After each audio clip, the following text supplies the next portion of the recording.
قرار ویران کردن بینای چایخانه راحت در مرکزی شهر دوشنبه نهایی شده است. یک منبع در حکومت پایتخت روز 18 نوامبر به رادیوی آزادی گفت چایخانه راحت طی 2 سال آینده تخریب شده، از حساب زمین‌های آن حدود بینای حکومت دوشنبه وسیع می‌گردد. منبع افزود بینای سابق حکومت تاجیکستان که حالا در آن شهرداری فعالیت دارد با کم تغییرات باقی خواهد ماند، تنها از حساب زمین‌های چایخانه راحت و تئاتر مایکوفسکی آن وسیع کرده می‌شود. همصحبت ما در شهرداری دوشنبه گفت اینچنین بینای تئاتر اپرا و بالتی به نام صدرالدین عینی همچون بینای تاریخی به جای خود باقی میماند. بینای کاخ وحدت تعمیر کلی دیده تخریب نخواهد شد.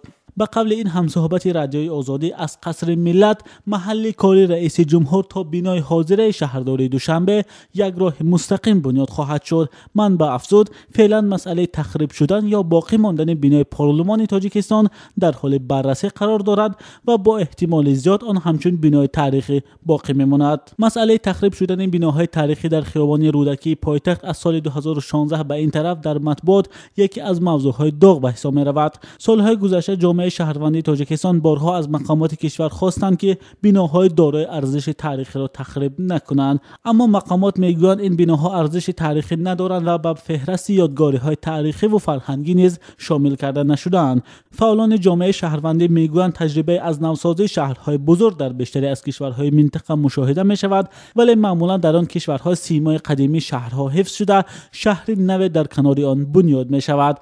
قبلا جامعه مدنی تاجیکستان در یک نامه به عنوان رئیس جمهوری تاجیکستان امام علی رحمان و شهردار دوشنبه رستم امام علی خواسته بودند حداقل 10 بینای تاریخی در پایتخت کشور با شمول چایخانه راحت، بینای شهرداری، وزارت کشاورزی، تئاتر لاهوتی، بینای ریاست جمهوری و اکادمی علم‌های تاجیکستان حفظ کرده شود. از این بیناها الکی بینای سابق شهرداری و وزارت کشاورزی تاجیکستان تخریب شده است.